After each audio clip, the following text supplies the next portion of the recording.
Welcome everyone to another episode of Conversations That Matter. Today with me for you is Daniel Jackson, spiritual advisor, intuitive coach, and angel readings. It's something I am familiar from hearing, and I do hope me and you together we will learn today from Daniel a lot, especially that in 2022 Daniel has also published his own book, The New Beginning, the awakening moment for him to become the spirit medium. Welcome, Daniel, and thank you very much for being here with us today. Thank you for having me on. I appreciate it very much. We do have this kind of inner or at the back head voice, yet there will be other voice coming.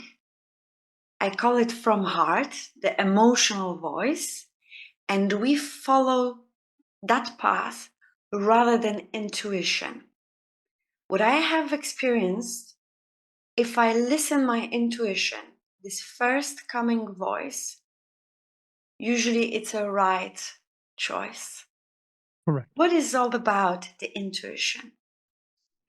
The intuition is your soul. It's that guiding light. It is that internal compass that we all have. It has been with us for as long as we have been here because it is us. It is who we actually are.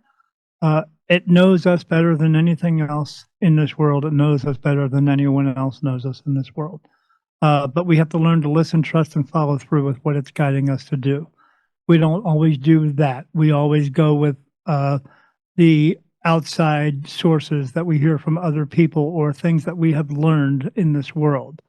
And what I mean by learning those things is you wake up in a baby body and you're going, what? And your mom and dad's going, I'm your mom and dad. And you're going, I don't know who the heck you are, but okay. And then they raise you and they teach you the ways of the world. And 9 times out of 10, the things that they are teaching you are all a lie. But these are the things that we've always known because this is what everyone knows. And they all know that because we've all been taught incorrectly throughout our entire lives, throughout generation after generation after generation, because this is what the world wants us to believe in and not what we need to believe in, which is ourselves.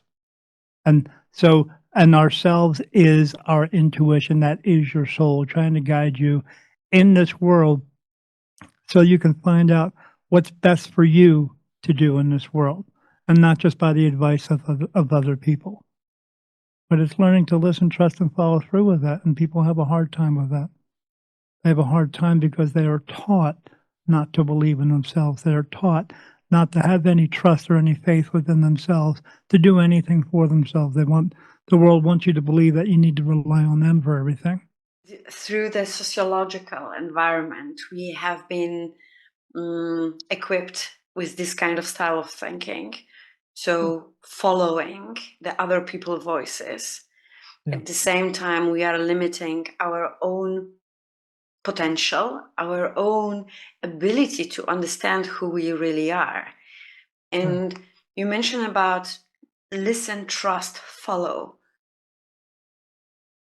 If I follow already my parents, if I already follow the society, how I can actually understand whom I should listen? We get messages all the time that we don't even pay attention to. There are times in our day when you are about to walk into a building and then everyone gets this all the time. It's got a very, very clear sense. They're about to walk up and they go, I don't feel right about this. That is your soul. That is your soul letting you know that don't go in there. Something, it may not be major, it may be minor, but it may be major. But we have to learn to listen to what that just said, trust where the information is coming from, and then follow through with what it is telling us to do. And if it is telling you to not walk into that building, then don't walk into that building. If you're driving in a car and you see a car in front of you and you say to yourself, I want to pass that car, And then you get that gut feeling inside of you. It says, don't pass the car. It just makes you feel not good about it. Then don't pass the car. But a lot of people don't listen to it, and they bypass it, and they pass the car, and boom, they get into a car accident, and then they're trying to figure out why. Why did this just happen? Or you're in the hospital visiting your friend who just got into a car accident, and then they tell you 3 words, 3 simple words, but lets you know that they were not listening. They look at you and they say, "You know, I saw that car in front of me," and then they say this, "And I just knew, I just knew." When you say, "I just knew," that means your soul was trying to talk to you, and you bypassed it. You didn't trust it when you should. You trusted your ego instead. Ego has no space and no place within spirituality. We have to learn to let that ego go. It's that we've been taught to have an ego. I mean, again, you wake up in that baby body, you don't have any ego with you, but you learn how to have it. And then you get into that car accident, and when you say those things, "I just knew, I just knew," that means that is your soul talking to you. And it's trying to let you know, it's trying to keep you out of harm's way, it's trying to keep you away from danger. And it's also going to help you into good things in your life too, but you'll have to learn to listen, trust, and follow through with what it's telling you to do. And people just have a hard time with that. They need to learn to let all that other stuff go. My favorite other 3 words, let it go. And then move on by learning to listen to what their soul is trying to guide them to do. Trust it because it knows you better than anyone else, and then follow through with it. And every single time you do that, you're going to see better results all the time. But every single time that you talk yourself out of it, everything you talk yourself out of, every single time, this is what you're doing. You're telling God, I don't have time for you today. Mm. And why would you do that? You say we don't listen, we don't hear, we ignore. Do you Yes. think it's because we live too fast in today's We world? Yes, we live too fast, but we also want too fast. We want everything when we want it, and we want it right now. We don't wanna have to wait any longer. We did that in the very beginning, even with the internet. We had something called dial-up, and people would just sit around and wait and wait and wait. It would take forever, and we got used to that, but we got to a point where we didn't want that anymore. We needed something else. We needed something more. We needed it quicker. So now we don't now just our internet turns on, your telephone just turns on, everything is right there at your fingertips, and you're not taking the time to do much else, you just want that. You know, it had become a a drug almost for some people because this is what they want when they want it, and they don't want anyone else to bother them, telling them that they can't have it. And we've let a lot of ourselves go because of that. We don't take the time to listen to what's really going on around us, to trust what's really going on around us, and to follow through with what's really going on around us. I mean, I see people all the time sitting around just talking to each other, but they're talking to each other through each other's phones. You'll see 4 or 5 people sitting there staring into a phone. Mm. It has taken socializing away from all of us, and but this is what we keep telling ourselves. We get hooked on it, and this is all we want anymore. We need to get away from those types of things. Our lives are not about having 6 cars and 7 houses and 10 boats. That's not what's important in this world, because the true value in this world, I mean, we base our whole value in this world on 2 things: rocks and paper. And those rocks and paper are gold and dollar bills. But Mm. those gold and dollar bills have no value whatsoever unless they're inside of our hands.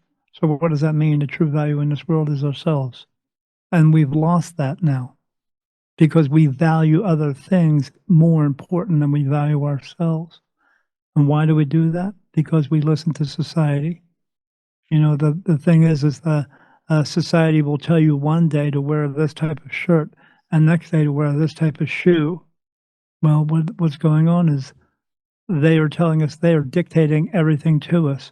Well, Mm. what they need to do is they need to shut the heck up, and what we need to do is we need to stop listening. Because we don't need to let other people control us to tell us where to go and what to do. We can figure these things out for ourselves. But again, we have to get back to learning to listen, trust, and follow through with what our soul is trying to tell us to do, and not what just other people are, or the narrative is trying to do. Since you mentioned about the value, it just resonated with me because a few days back I had a nice conversation and I was asked, what is a success to you? My answer was to have a peace, to be in peace. Sure. And of course, everyone will interpret that in their own way. We are all individuals and have own understanding of the world and the words. But let me ask you, what is the success to you? When we get to a point that we're all taking care of each other, Mm. that's what's important to me. When we get to a point where we don't have to put walls up around each other, or we're not pointing rockets at each other, that we can learn to take care of each other and do everything that needs to be done for everyone in this world. Well, there is no starvation, there is no homelessness, there is no one struggling anymore because of uh, all the walls that we put around each other, that certain individuals in this world that have more than you do because they are more important than we are. But the only reason those people exist in this world today is because we allow it to happen. We need to stop allowing it to happen. There should be no elitists in this world. We should all be, sharing everything in the world because there's enough of everything in the world to share. We can take care of each other in a sense where I could be a doctor and you could be a farmer, and you could give me some food and I could heal your wounds, and then at that point we could call it a day. We don't have to, make all these give you thousands of dollars and just so you can go out and buy a BMW because you think that's more important than anything else. It's not. But we have to get back to that because that's where our beginnings came from. But then we had all these other people in the world who would tell us they would take care of us and we wouldn't have to worry about that. And the problem is we relinquished the power over to them. And back in the day, we used to call them kings and queens, and now we call them government. But do they ever really take care of us? Because if they were actually taking care of us, why do we still pay for everything? Why do we have to be a certain societal grade? I'm blue collar, and maybe you're a white collar, or maybe you're way above that. Why do we have to still play that game? What are we trying to prove to each other? What do we need to prove to each other? We don't need to prove anything to each other. We need to learn to let that go. I think we don't need to prove yet. We are driven by the mindset. We need to show our neighbors. We need to show our friends. We need to even show our family members how well suited we are in life. And the more we do have, bigger car we do have, like you mentioned, few houses, few cars we do have, we believe, we made ourselves believe that we are better person. Yeah, by the things that we have. Right now in Poland, I come from Poland originally, we are having elections. And for presidential elections, one of the candidates has just said, it's a very sad time. And he's a journalist, by the way. And it's a very sad time that the kids are coming to my channel, ask for donation for their friend, another kid that is having a cancer, because the government does not sponsor this type of medical treatment. So they need to seek money in private institutions from private people. And this shows how the dynamic in the country is wrongly settled. When you said from the global perspective, but which is very true, how it's possible in one side of the world people are having no food, no access to water, and they are very poor. On the other side, they are buying the private islands for $50 billion. Yeah. How does that make sense? Doesn't. I always tell people we all live on the same planet. No one's going anywhere anytime soon, so we better start to get along with each other before we annihilate each other.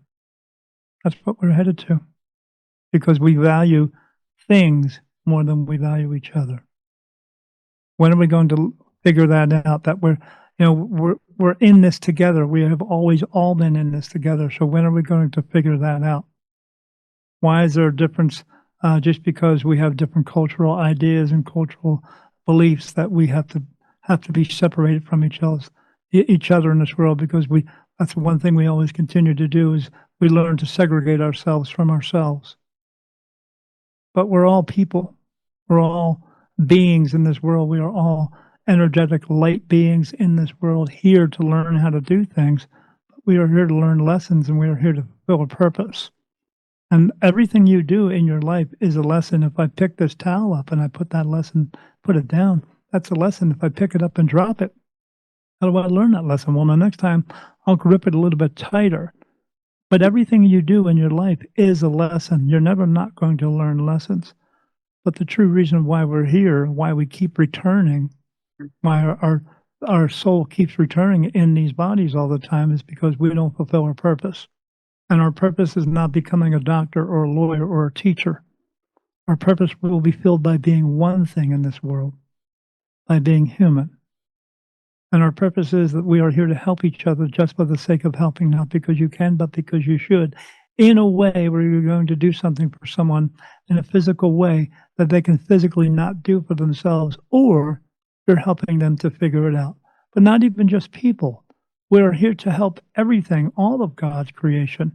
If you are driving down the road in your car and you see a dog in the middle of the street, go get the dog. Get the dog out of the road. Get the dog out of harm's way. Maybe you're going to find its owner, or take it to a veterinary's office, or even take it yourself and try to take care of it until you can do something with that animal.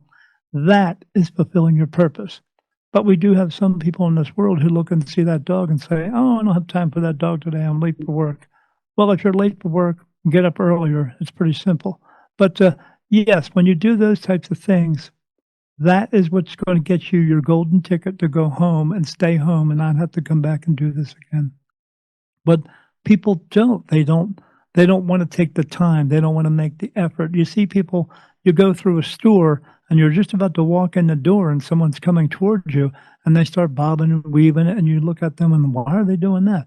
Well, what they're doing is they're spending energy trying to figure out how they can get past you without making any type of any type of communication whatsoever. They don't want to do that. Whenever I see people like that, I step right in front of them and say, "Hello," and they look at me. "Hi," I say, "How are you?" "Good, how are you doing?" You never know, just by just a little bit of communication in that way, you may have changed their outlook, their perspective on that day, or maybe the rest of their life. Maybe the next time they go someplace, they'll do the same thing. It's these little things that we can do for each other, these little acts of kindness that we can all do for each other, but we have to take the time to do them. And in order to get to those places, you have to learn your lessons quickly in order to get to those places, of those moments when these occurrences are going to happen, because they're being put in front of you to see if you're going to do it. And when it comes up around you, it doesn't take that much to do. You just have to want to do it. But you have to have trust and faith within yourself to be able to do it at the same time. And the world is trying to take that away. Don't let them. I think it can be also related how we perceive the purpose and why to do the good things. Yeah, We are self-centered. We are becoming more and more self-centered, expecting some benefit for this doing good deeds. We are so much focusing on our troubles, yes, our debts, yes, because somehow we need to pay for our 5 houses, yes, because we think that's important. Yeah, that we don't see people around. When you speak about listen, trust, and follow, you also further mention word purpose. I see the huge alignment in that. Can you tell us then a little bit more about your journey of finding the purpose and going your pathway for become the spirit medium? Well, it started for me. I've always seen spirit ever since I was 3 years old. Mm. But it has it has progressed since then. I found out I was a medium right before I was turning 50 years old. I'm now 58. I'm on my way to 59. Um, and it's become it's not easy to be me. My ability has progressed to the point where there's not a point ever in my day that I don't see, hear, feel, smell, taste, or communicate with spirit, ever. It doesn't turn off for me, it doesn't go away. I don't ever not see spirit, ever. I don't just not see spirit, I also see into other dimensions, other realms. I also remote view, I don't have control of it, it just turns on. Um, with my ability progressing that the way that it does, um, it's like when you order cable and then you get extra channels that come along with it. I just get extra channels. I communicate with who we refer to as archangels. They are not men with wings and shields and swords by any means. People do not have guardian angels following them around. If you had a guardian angel following you around, guarding you from everything in your life, what would you learn? You would learn nothing. So there's a lot of too many misconceptions out there. But at this point, in the very beginning, when I was finding out I was a medium, I was being touched on my face for yes and no answers. They would touch me. I would feel this. It feels like a little finger going across, or it feels like blood dripping across my face. And that would be a yes answer. And then when I got a no, it felt like a tear was running down my face. So in the beginning, it was just 2 touches, one above this eyebrow and one above this eyebrow. Wow. That has progressed. I just got 2 more that came in, within this week, and within the past 8 years up to this point, now there's 98 of them that touch me. I get touched by 98 different archangels. I know every one of their names because when I get a new touch, or whoever's touching me at that moment, I know who's doing it.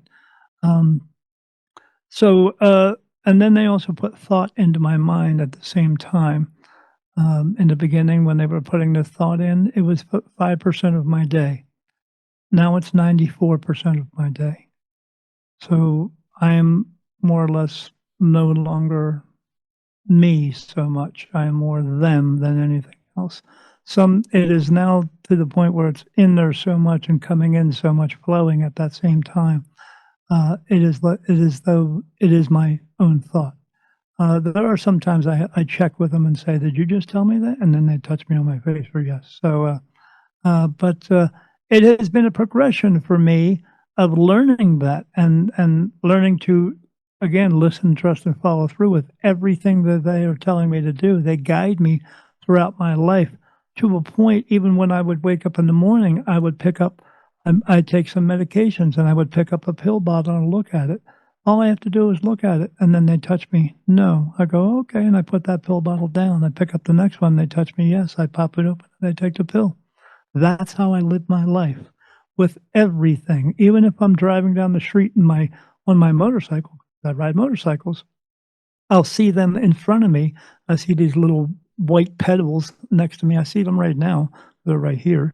And when I'm riding down the road, I'll say to myself, because myself is more or less them anymore, uh, I need to take this right-hand turn. No.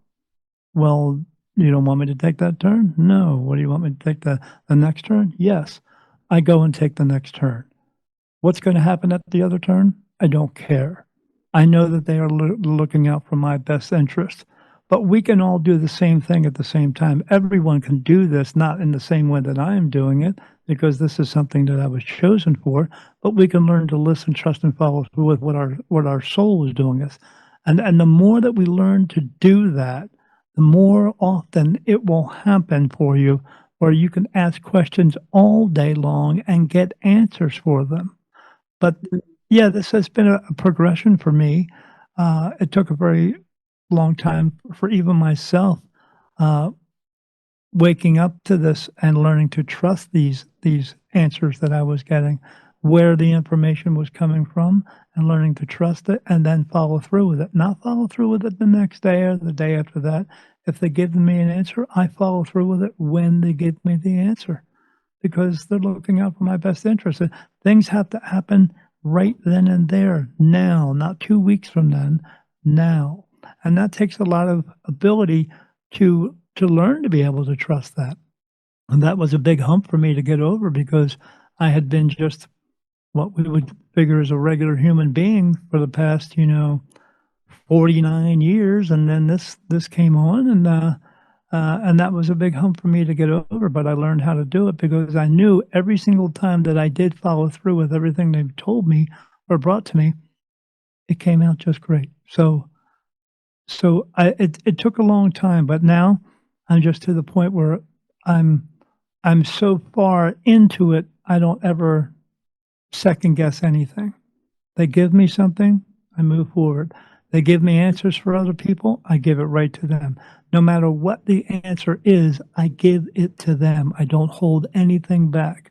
The only time I will be a little cautious on something is if they ask me a question, I will get an answer, and I always will give them the option of saying, "Don't ask questions that you don't really want answers to," because people think they just want an answer to something, and they think it's gonna be wonderful and grandiose, and it's not always that way, because life is not meant to be easy. If it was meant to be easy, what would be the point of living? If we were given everything in our lifetimes, you wouldn't appreciate the things that you do have. So I understand the fear of that people do have with coming to someone like me or myself, that they are scared to ask answers, but people are just usually scared because they don't like the truth. Because people come to me because they want an answer from God, and I get that answer, but they don't always like that answer because they don't like the truth. Well, it's still the truth. It may not be the truth that you want, but it is the truth that you need. So, and being on this path has really opened my eyes to the way things that, like you were talking about earlier, perception, the way that people perceive things. The unfortunate part of being in this business, I hate to call it that, or doing what I do, is unfortunately TV and movies has destroyed what I do. With all these things, like I talked about, having a guardian angel or having angels following you Mm. around. People just regular people don't have angels following you around. You don't need an angel to go get a cup of coffee. You don't need an angel to take 1,000 selfies and post them on social media. You just don't. And people think that these types of things happen. You would have angels with you if you are trying to do something that is, uh, it is a specific task that God wants you to do. And you Mm. would be very aware of that task because He will have spoken to you about it. And He is guiding you by getting the archangels and angels with you to help change this world. Even there are many out there who claim to do what I do, but I have spoken to these people. I've even asked them the process of this because I've been through the process of what it is like to be able to communicate with archangels. And once I explain it, they look at me and they go, "No, that didn't happen to me." And I said, "Right, because you're not doing what you say you are doing. You have no inclination of who you're actually talking to." Um, and then I just look at them and I tell them, "Just please stop telling people you're doing this because you're not doing it." Uh, but uh, but in order to work with angels and archangels, the first thing that would happen is you would have a conversation with God. He would come to you and talk to you. And this is not something that is pleasant by any means. Mm. Not by any means. When I've He had spoken to me a couple times, and I felt very almost nauseous afterwards. But he came to me, through a channeled message through some other mediums I was working with who were helping me to develop this, and when he came through, I had everyone in the room, goosebumps completely covering our entire bodies. I mean, not just in spots. And then my skin started to burn. It was actually feeling like it was burning, like something was tugging on my skin, pinching me very hard all over my body, and my skin was burning, as well as the people around me, and then their hair was sticking straight out, and this was due to his energy. He can only lower his energy a certain amount in order to be able to speak to us. But yes, my skin felt like it was burning, and when he came through in that channel message, he actually said, uh, "It'll be okay, it'll go away soon," and I was like, so he knew what was taking place. Mhm. And then he said, "I will be bringing you my children. My children will have a discussion with you." He called them his children. As well as when he first came through, he said, "Hello, my son." And I was like, "Okay," because he doesn't call them archangels because they are not. This is just a term that we Mm. give them, as well as their names are not their real names. We cannot pronounce their real names because we have a voice box that we cannot do that. The way that they communicate is what we would call telepathy. It's pure thought, but we cannot pronounce their names, so they give us names so we can recognize them by that. But yes, so after my skin stopped burning and he came through, and then he had a conversation with me, telling me what was going to take place. But he said I needed to learn to trust myself. And then when archangels came through, that was another process that was, when they came through, I would be laying there in bed, and I'd see these bluish white lights around me, and then I would feel all these beautiful cold white light touches on my body, all over my body, little cold sensations. And I thought, "Oh, this is great. This is wonderful." I was watching that. And then I would go to sleep, and then I would wake up 3 or 4 hours later, and I would be throwing up, and I would be defecating everywhere. It was not pleasant. And this happened, twice a month for 3 years. This went on twice a month, like having the flu twice a month for 3 years. And this was a process of me then working on my soul so that I could see them, hear them, feel them, and communicate with them better. My system had to be purged. They were working on my soul, which was affecting my body at the same time. So when I would speak to people who say they are doing what I do, and when I would ask them, "What is the process of that?" And they said, "What do you mean?" I said, "What is the process? How is it that you are able to communicate with, archangels?" "Oh, I would just call out to them, and I feel like it feels like a feather on my skin." No. No, it doesn't. And when I explain everything to them, then they look at me and say, "No, that didn't happen to me." And I say, "What do they look like?"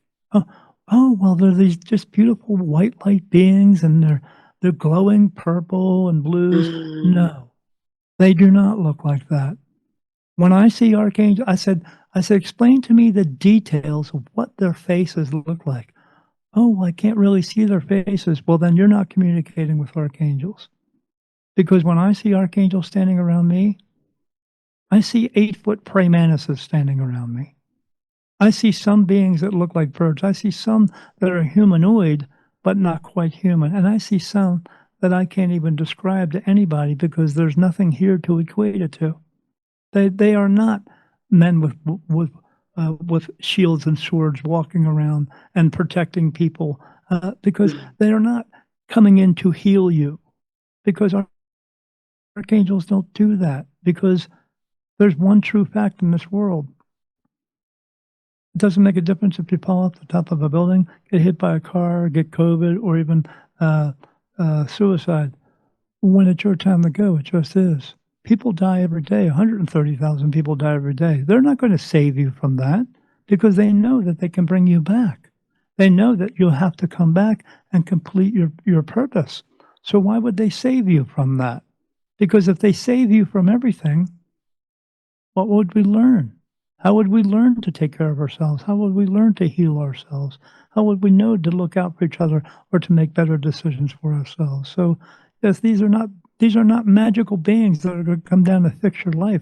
They will send spirit guides who will help you, and those others who keep telling me they're talking to angels, I know they're not. I know they're talking to spirit guides more than they're talking to anything else, but they don't know the difference. And the reason they don't know the difference is because the world has conditioned us into thinking that they are these magical beings that are going to come down to fix our lives when they're not.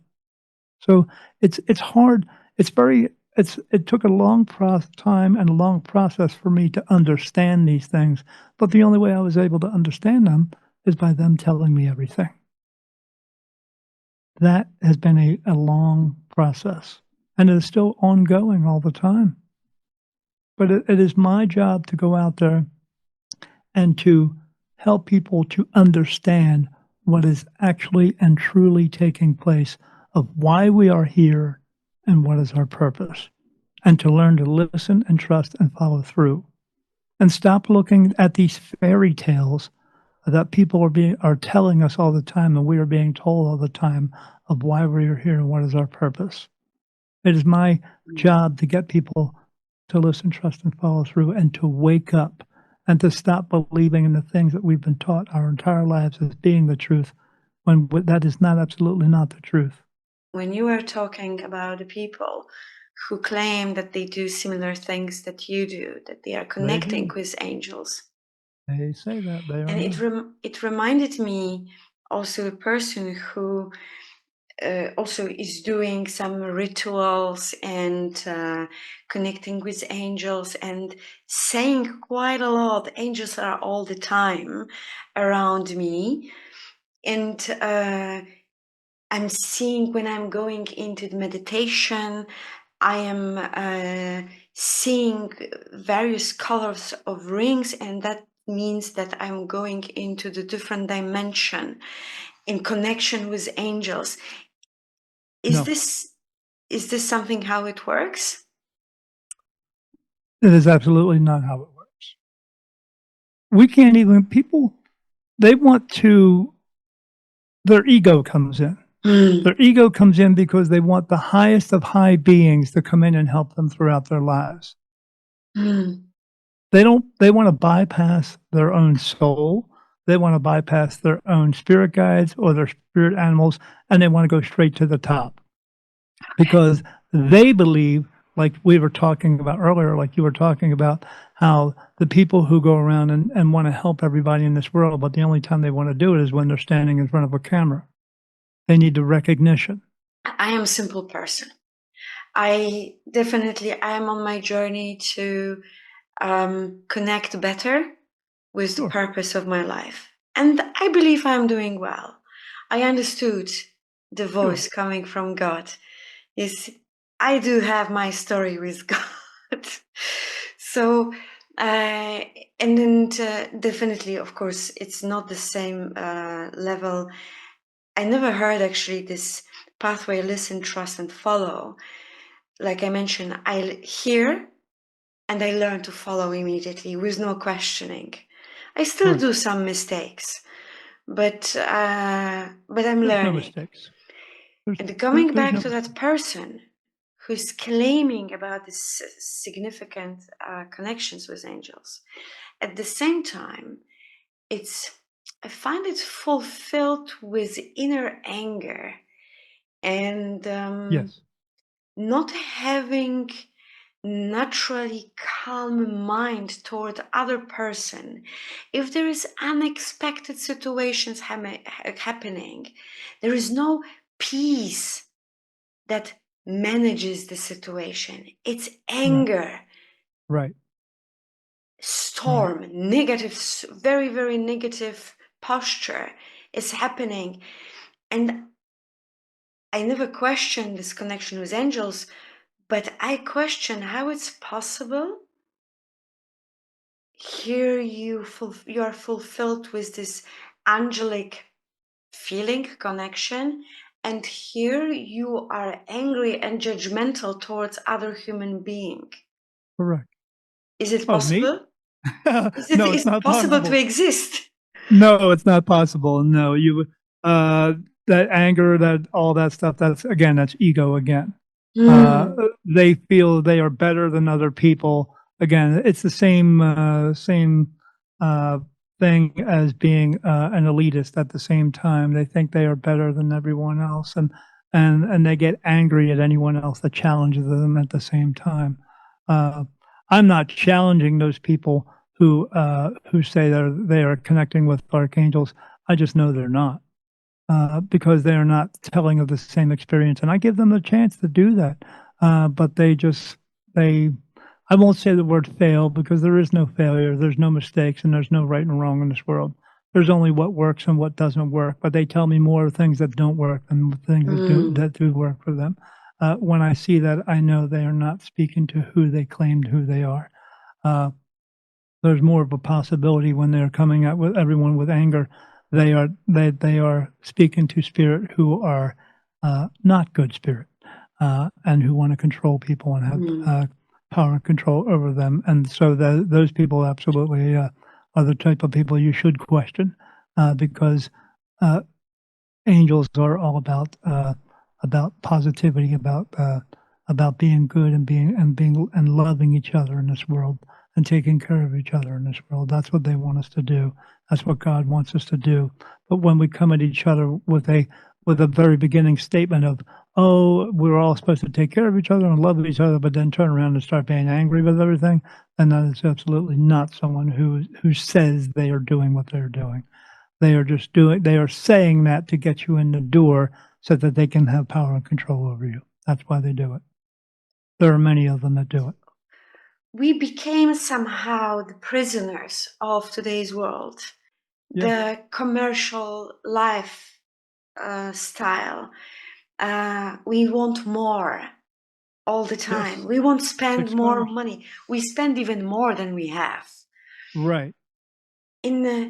How in that noise we can learn to stop and shut it down to hear God. Again, my favorite 3 words, let it go. I don't watch the news. I don't pay attention to politics. I don't pay attention to people who tell me that they are better than me. I have shut that out. I have learned to let go of people who are not being a positive force in my life. We have people in our lives all the time who are always trying to drag us down. If they're not being a positive force in your life, I don't care if it's your mom, your dad, your brother, your sister, your best friend, or your so-called best friend, because we all have one of those. If they are not helping to lift you up, but it's a vice versa thing where you're both doing it at the same time, and if they are not pulling their weight in your life, well, then let them go. And the only reason they are in your life is because you allow them to be in your life. Stop allowing them. When they call you on the telephone and you see that person's number on your phone, you look at it and go, "Oh, that's that person who's horrible to me. Here's what you do." Click, and you hang it up. You learn to We let don't them go. have that inner strength to do that. It's No, because interesting. We find the energy to sacrifice our good energy for something or for someone that is actually taking that and throwing away, right, instead to take care of it for the benefit that right. can return much more in our life. I was doing readings for people in my very beginning time, but I did them for free for about 6 months, because I was still learning what I was doing and how it was supposed to work for me. So I needed to home in on how I do things and how this all works for me. But then I had to change that idea from doing it for free to charging people, because I eventually had people who were calling me up at 2 or 3 o'clock in the morning wanting answers from me, and I'd say, "Well, I'd be able to give you an answer, but can I do that, later tomorrow because I have to get up and go to work in 3 hours." Uh, yeah, so if you don't value yourself, then people will put a price on you at the same time. And, and even when I started charging people, I wasn't charging very much. I would charge, $50 for a reading, and now Mm. to the point now where I still am lower in that sense because it's not about making money for me. But when I do a reading for someone, it's $150. But when I do that reading, it's for 2 hours at the same time. Mm. And not every time does that reading last for 2 hours. I've had many readings that went for 3 or 4 hours. But how much did I charge them after that initial payment? I didn't, because it's more important for me to give them the answers that they need, so that they can walk away knowing that they are fulfilled with everything they need to know. But everything I'm going to give them they need to know, I don't want them to come back to me 2 weeks later, because you have to go through it. You have to live your life. You can't hop, skip, and jump over everything to get to the good parts. You have to go through the entire part. So I don't. I'm very particular about that. Uh, but uh, but yeah. But I don't also don't think that we should be charging people $400 or $500 an hour just to give them We do a have reading. right now for 10,000. Yes. It's for me crazy. Where is the top line? This will be the crucial difference between, the understanding the purpose through the philanthropic Yeah. lens, and then there will be this bad ego drive Yes. where I can see I can earn on that. Yeah. Because Yeah. I personally do not really understand this pricing. Right.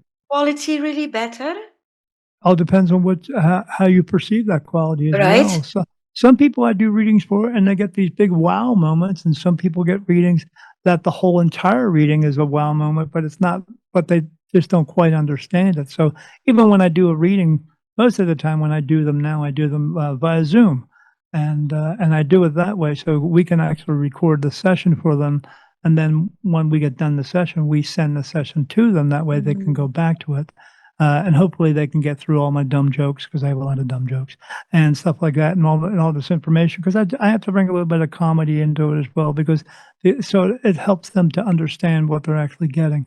But sometimes I have a woman who I just spoke to this morning who said that of a reading I did with her over 2 months ago, and she said, "I'm just going back and listening to again, and I found out more information I didn't even really pay attention to." So and that's why one of the reasons we do it that way, so because there is a lot of information that does come through, and the reading I did for her, it actually lasted for 4 hours, almost 5 hours.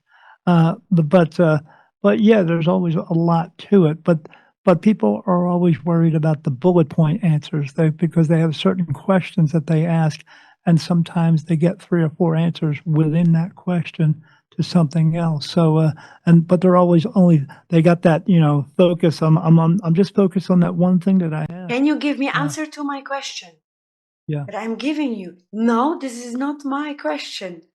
They right, even understand it differently, the words. right, correct. How people can discover, if they want, they don't have conditions right now, but they really want, discover their purpose, how they can start to seek it. Well, again, the purpose is very simple. We can all fulfill our purpose by being human. As long as we're learning to help everyone that we can, that absolutely needs the help, and not just people who want what we have, that type of thing. Uh, for instance, here's a good example of fulfilling your purpose. And again, it is just for helping in a way that they were not able to do for themselves. I went to a bank a couple of weeks ago, and I was walking out, and I saw a man coming across the parking lot, and I saw him. He was an older gentleman, and he had a walker with him, and so it was taking him a long time to get across the parking lot. So I called out to him. I said, "Hey, sir, are you coming in here?" And he said to me, "Yes, I am, but it's gonna take me a little bit." And I said, "Okay, that's fine. I'll wait." And he came across the parking lot. And the reason I did that is because when I went in there or came out, the doors were very heavy. And I know that when he was coming through with that walker, it was gonna be very difficult for him to prop that door open and get through. So, he got up there, I held the door open for him because I didn't want him to go through that, and then he walked through, and I said, "Hold on, let me get the other door for you." And then when I said that, the people inside opened it electronically and opened it up, and I said, "Hey, look at that, they opened the door for you, awesome." And he said, "Oh, thank you very much." And then I said to him, "Do you want me to wait?" And he said, "For what?" I said, "Well, you have to come back through. I don't want you to have to go through this again." And he said, "No, no, I'm sure they'll take care of it for me." I said, "Are you sure?" Mm. And he said, "Yes." That is fulfilling your purpose. It's those little kinds of acts of kindness that will get you to go home and stay home and not have to come back here and do this all over again. But it's those types of acts of kindness will only happen if you follow through with it. When it's presented to you, then that is your and you say to yourself, "I think I should hold this door open for this person." That is your soul telling you to do that, and then you listen to what it just said, you trust what it just said, and then you follow through with it. That is what will get you home to go home and stay home. Every single time that you hold the door open for someone, or you walk them across the street, or you do something that you think is very menial to do, but is going to make that person's day. Mm. When you do that, that is what's going to fulfill your purpose. It's those types of things that we need to do in this world that we are presented all the time, but sometimes we just we shrug them off because we don't think we have the time for that. It didn't take me more than 2 minutes in order to do that, and then offering to hold it, I would have waited until he got his transaction done and let him come because I when you are learning to listen, trust, and follow through, you will see that your time management will become much easier in this world. You're not running around a million miles an hour with all these million miles an hour thoughts going on in your head all day Mm. long. You've learned to let it go. And when you do those types of things, that is what will get you home to stay home. That is fulfilling your purpose. You need to build some, learn, maintain Yes, certain qualities that will correct. build in you certain, I call it bricks, bricks of knowledge that are supporting you from the bottom and strengthening the spine, opening the chest, lengthen the neck, and then you have the power to Yep, let I it can go. get rid of this, I can get rid of that, I can get rid of this person, I can see a situation going on and go, "Oh, I don't need to pay attention to that," or turn a TV on and go, "Oh, they're arguing," I can flip the channel, I can do whatever I want to. The power of letting go also is related with the social status. Sure. What people will say if they will see me that I am helping someone on the street. That's massive Yes, misconception, sure. Some people will look at it and go, "Why are they doing that?" And some people are going, "I wish I would have done that." Yeah, right? but everyone's learning from it. How it works, your angelic readings. Sure, it's pretty I mean, to me, it's simple. It took a long time to learn how to do it, but it's different for all of us. We all have similar abilities, but we do things differently. We get messages, differently.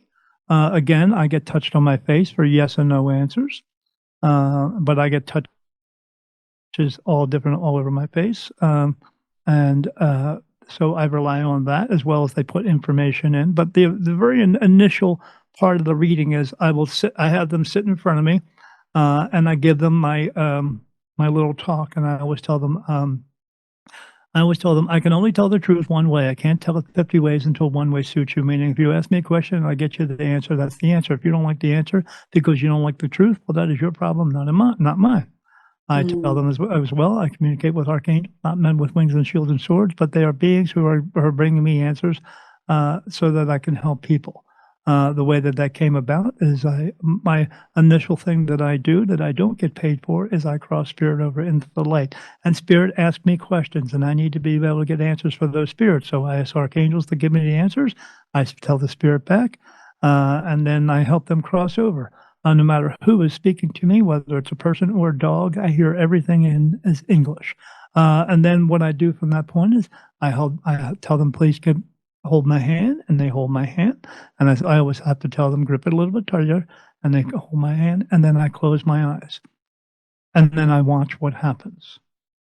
And when I close my eyes, I 9 times out of 10, I see spirit animals with people, and the spirit animal will act out for me what that person is doing in their life. In a way, like I had a woman sit with me, a couple of weeks ago, and she had a horse that was standing in front of her, and the horse was walking back and forth in front of her, just walking back and forth. It would look to the left, it would look to the right, it stopped, it backed up, it went the other direction, it stopped, it looked to the left, it looked to the right, it backed up, and continued to do the same thing over and over and over again. And then from there, I saw the horse walk around in a circle, and it just kept walking around in a circle around her, like it was just walking around her in a circle. And then I sat there and watched that, and then with my eyes closed, I told the woman, I said, "The first thing I see is this horse, spirit animal, walking in front of you back and forth, and he goes the other way back and forth and looks left to the right. And when I see that, that tells me that you have a problem with direction in your life and you can't figure out what you're doing in this world because you don't know which way to go.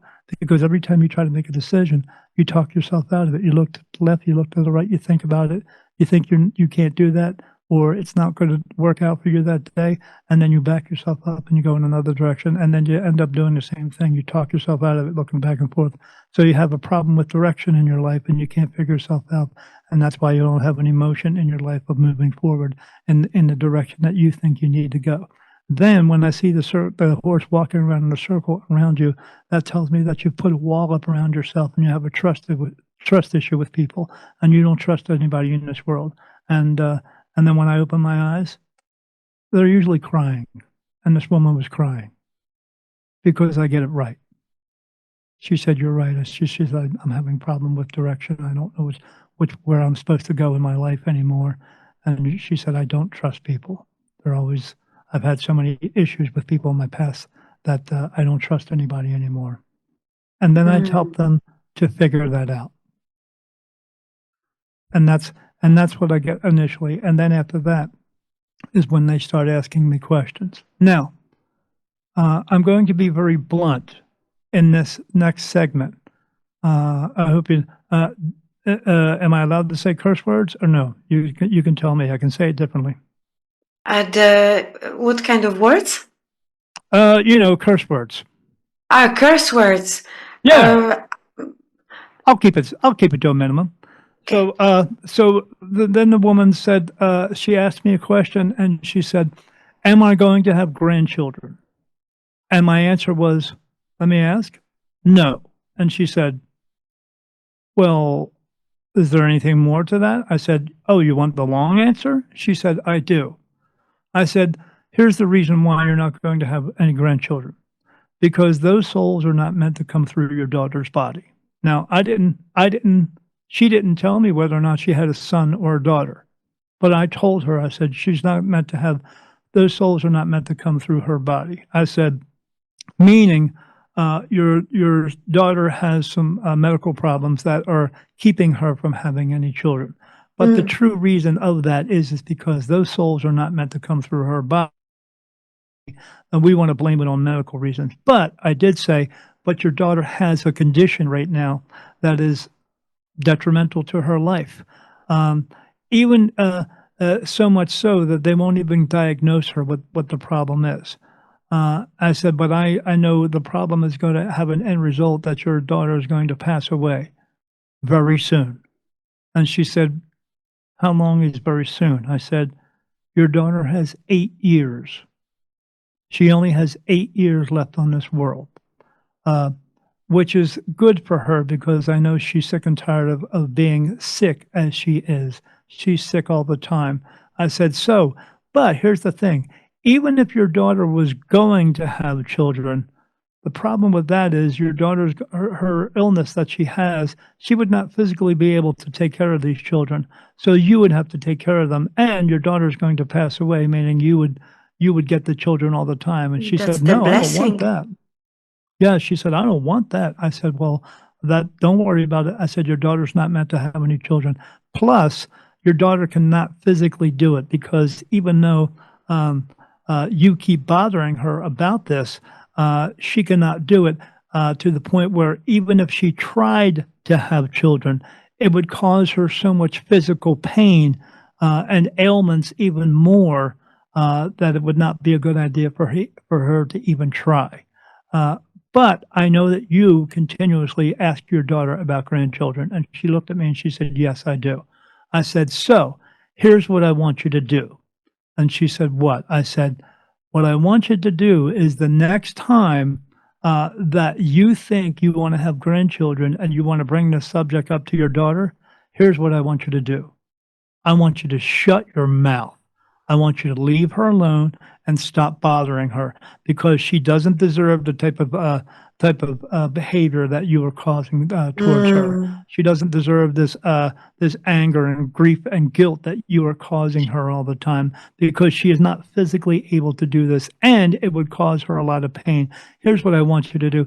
I want you to spend as much time with your daughter as you can because eventually she's going to be gone from You this know. world in about 8 years." So, she gets up, she leaves, another girl comes over and sits in front of me.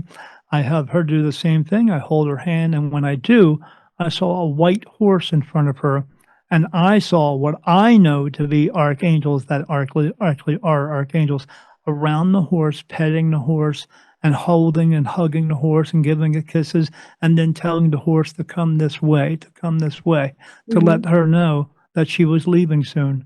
And she said, "What do you see?" And I told her exactly what I saw. And I said, "You're leaving soon. You're not going to be here for very long." And she said, "Good." And I said, "Yeah, it's not gonna be." And she said, "How long?" I said, "You have 8 years." Now to me, I thought that that was strange because the previous woman, I was talking about her daughter not being here for more than 8 years, and now this woman. And I said to her, "Yeah, you only have 8 years, and, you're checking out of here." I said, "Because you have an illness that's really bad." And then again, I thought in my mind, "That was the same woman before. What's going on here? There's some type of correlation."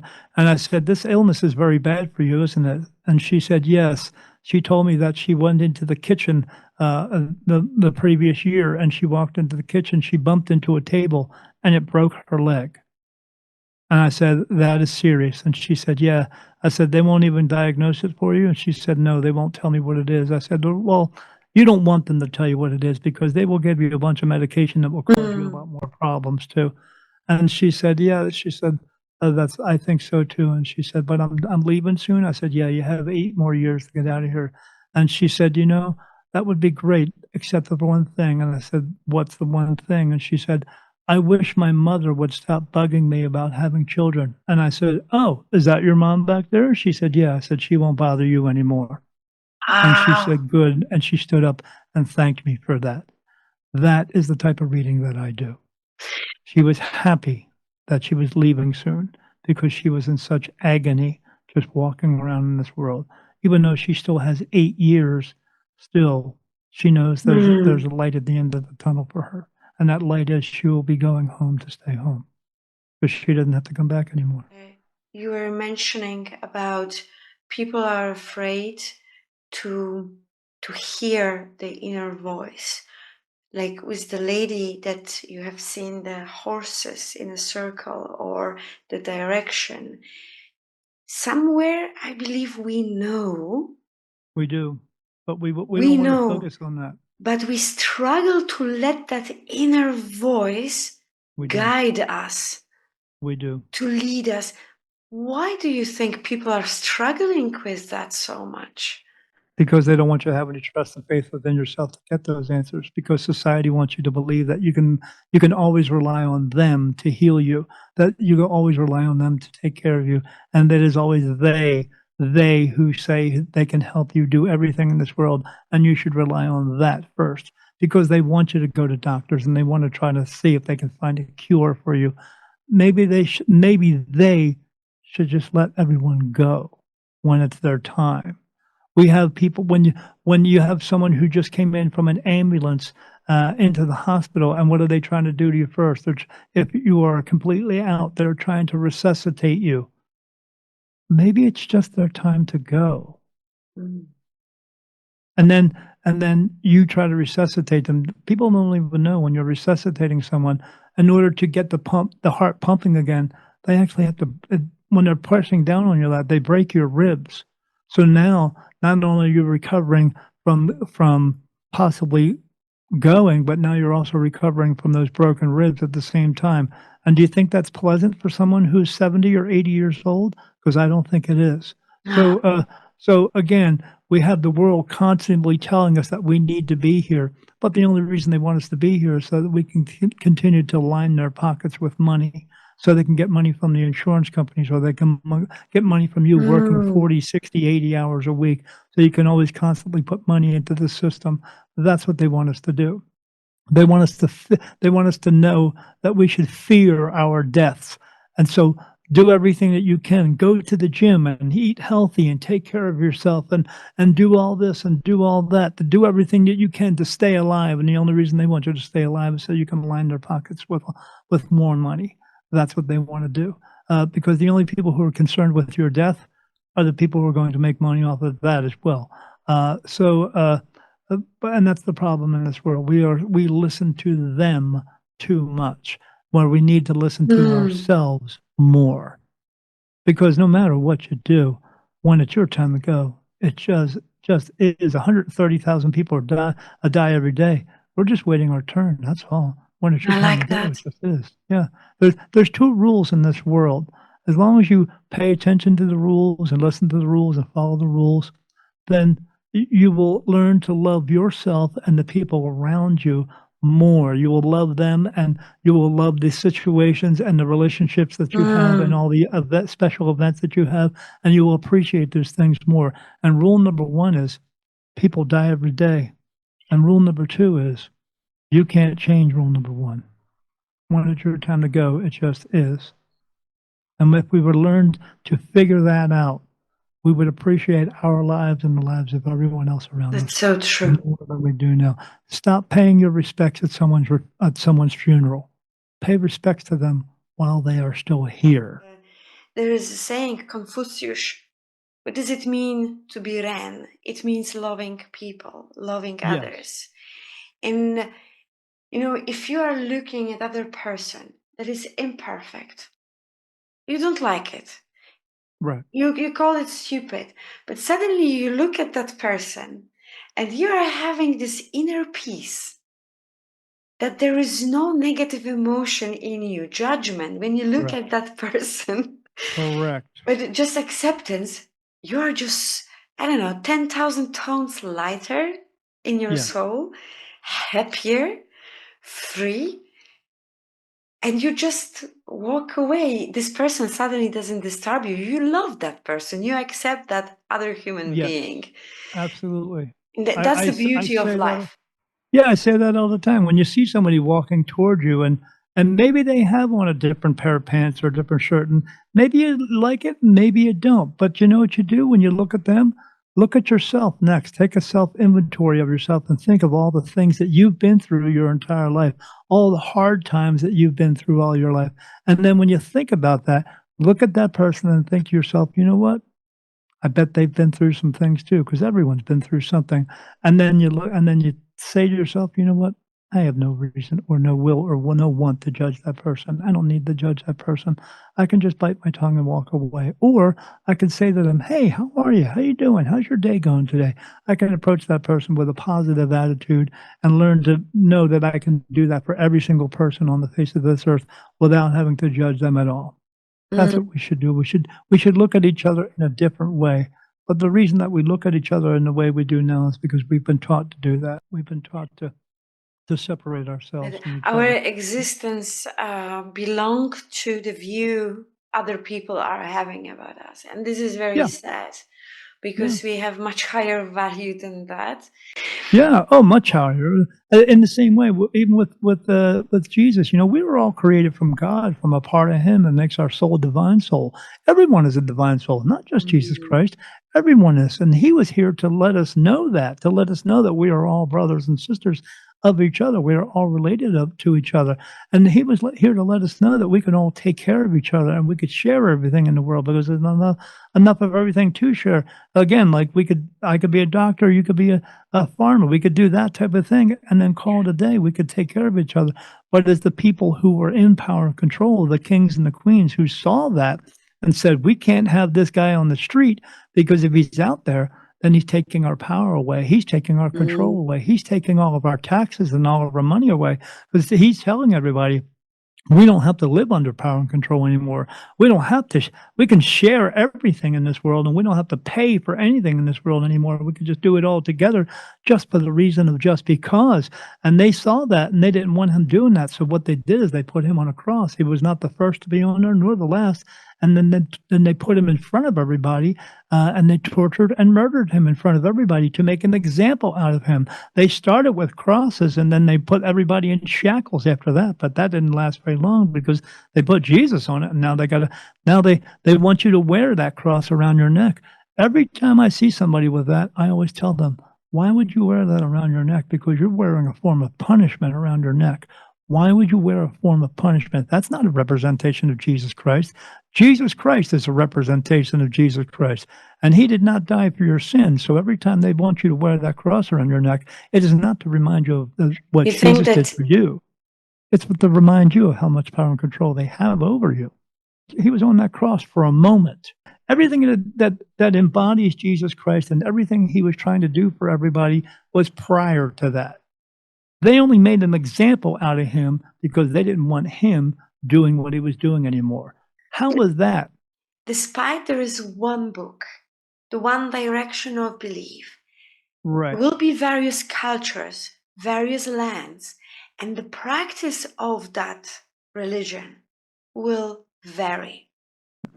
In the Old Testament, people like myself, mediums, were mentioned over 1,800 times as being the Word of God, as being there, being the message of God, and being those messengers, those teachers, as I say, because some of us are meant to be teachers, others are just meant to be students, with the ones who have this ability.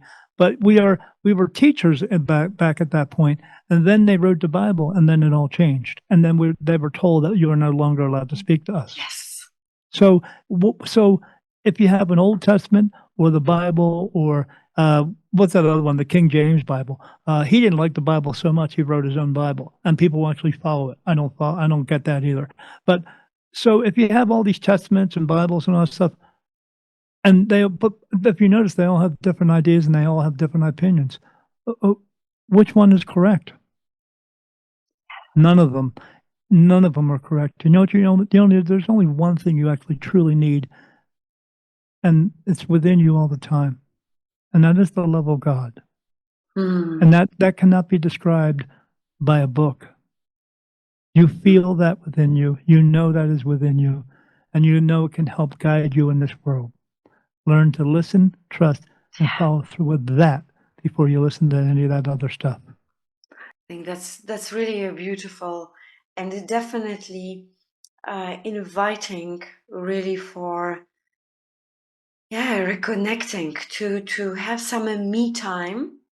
Yes. To reconnect. Although I believe many people have it already, but they are even scared to say it in silence to themselves, or because to then we become naked. Yes. In our mind. Yes. We are so much afraid to be naked, to see. Yes. Oh, no, this is not who I am. Right.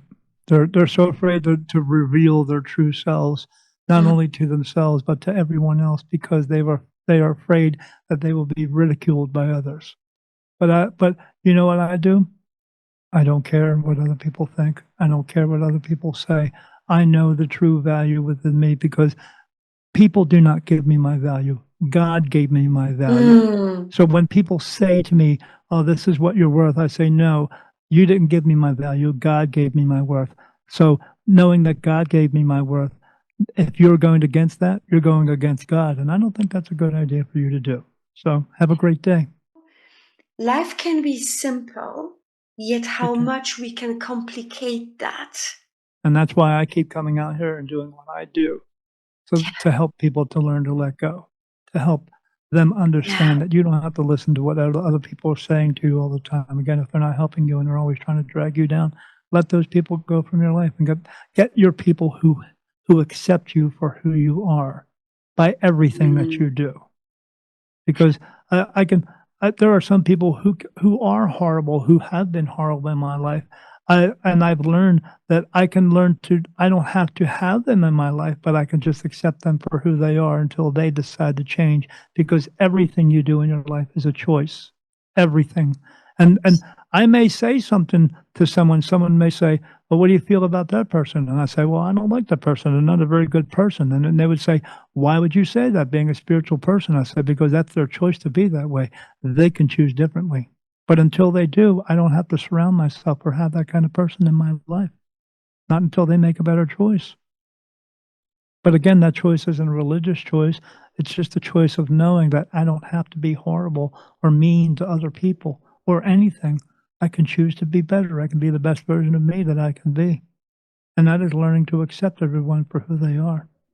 Because we can all love all souls, but we don't have to like all people. It's very, very empowering what you say. God gave me a value. God has created me. Who you are to take that value away from me, to diminish me, right? Correct. And if what will be your message for people who are too busy to silence the noise in their mind so they can find their purpose and peace in themselves? We need to stand together. We need to come together as a human people, as a race of people, as what we are all here. We are all beautiful white light souls. We need to come together and wake up and understand that everything that has been told to us is absolutely not the truth. But we have to come together at that same point in time, to know that this is taking place. And it's starting to happen now. More and more people are waking up now and understanding that everything that's been told to us isn't the truth. But it's small right now, but it is great gaining some ground at this moment. But eventually it will happen. But it's going to take a long time for us to do that, because again, we're here to learn lessons. If you're not learning, then what are you doing? Nothing. Have goals. You don't have purpose? Fine. Define some goals so that when you go through the year, you have some aim. So when the bad times are coming, you are creating still some value. And when you end the year, you can look back and say, oh, I have created some nice value. So if you are at that moment blind and you don't know what's your aim in life, just define it. By trials, you will finally find it. Sure. Yes. I myself don't have any goals. I don't set goals, nor do I have any expectations of anything.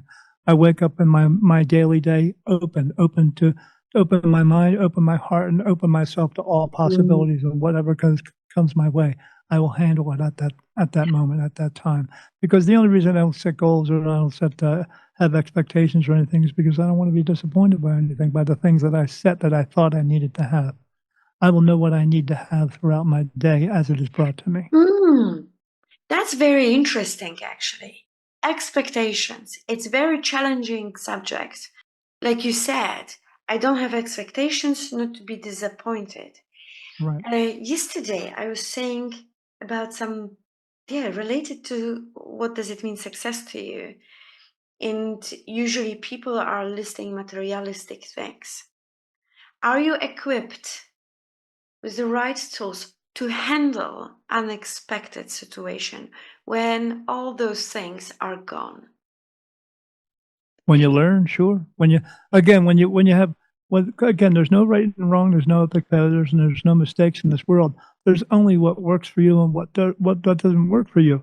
And the explanation of that is, if you walk through a doorway and there's a nail in the floor, well, how will you, and you trip over that nail, how will you learn to make that a better situation for you? Well, hopefully you will go get a hammer and you will bang that nail back in, and you'll walk through that doorway freely the rest of your life. But not everybody does that, as we know.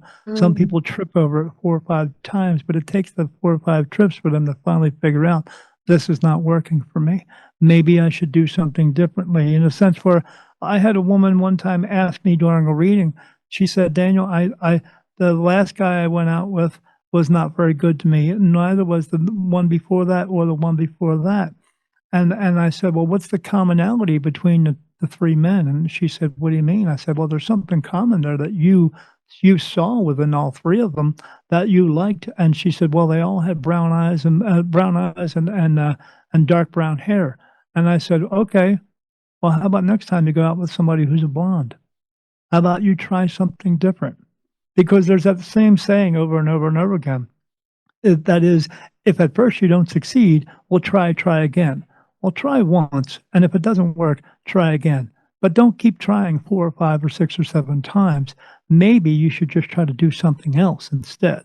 Because if it's working for you, great, but if it's not working for you, then stop doing it. But people have to figure that out sooner. They don't. They can't figure that out because we have these sayings in the world that if at first you don't succeed, try again and try and try and try and try. When is it going to get you through to your head, through to your soul, letting you know that this is not working for you? Again, but if you were learning to listen and trust and follow through with what your soul was telling you to do, you would get it right a lot more often for yourself than you would find things that work for you more than the things that didn't work for you. But again, you're going to have to go through some things that don't work for you in order to find out what does.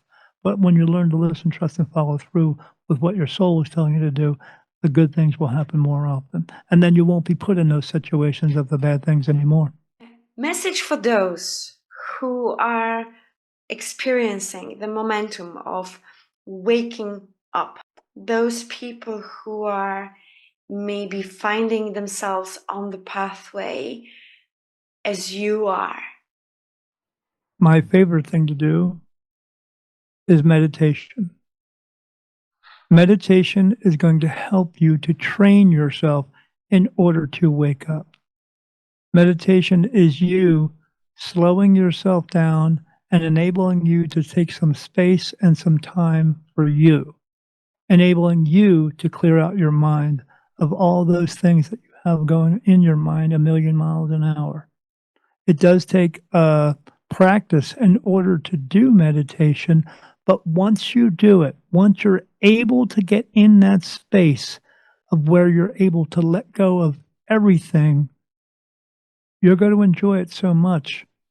You're going to want that all the time. And if you do that all the time, then what you're doing then is putting yourself in a continual space of learning to let it go. And when you learn to let it go all the time, then you are basically in that meditative state all the time. And you will make better choices because you will have a clear mind and a clear path in order to make those choices.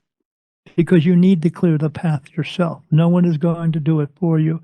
You have to learn to do that dirty inner work of separating yourself from all the things that are just not important anymore and having that clear path in order to find out what is going to work for you. This clearing of the path cannot be done by these illusionary tools that people put out there.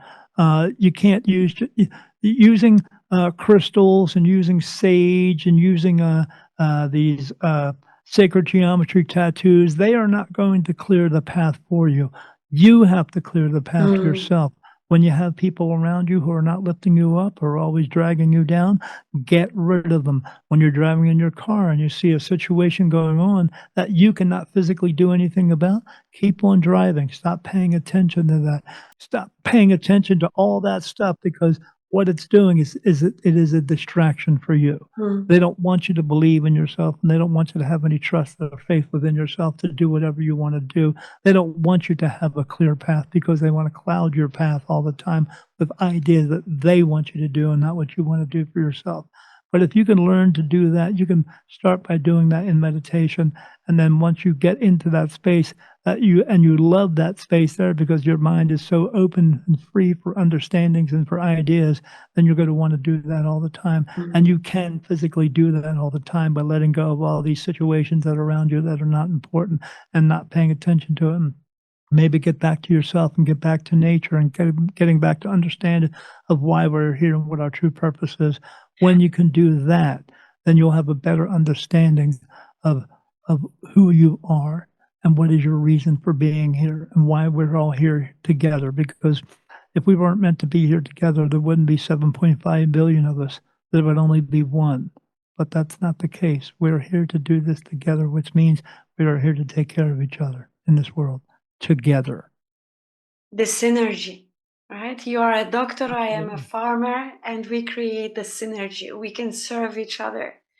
Yeah. Daniel, thank you very much for this wonderful conversation. I have learned and I get confident Me too. in some cases, in my opinions, and definitely there are areas, I'm just looking at my notes, there are areas that I want to dive in. I have started reading your book, and I do recommend to our dear audience also. I will share in the description all links, how to contact Daniel, how to get the book, The New Beginning, and Daniel's story, how he discovered himself in this awakening moment to become a spirit medium. As we have all learned from Daniel, we are all free, and we know it. Daniel just said it loud, but we know it. We create the chains on our hands because we try to justify it's a nice bracelet, but it's not. You are the only author of your life. Make it right.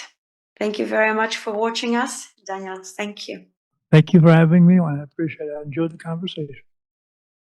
And I do hope that we will meet somewhere in the future so we can check how much we grew both. Absolutely. Absolutely. If not on this plane, hopefully back at home.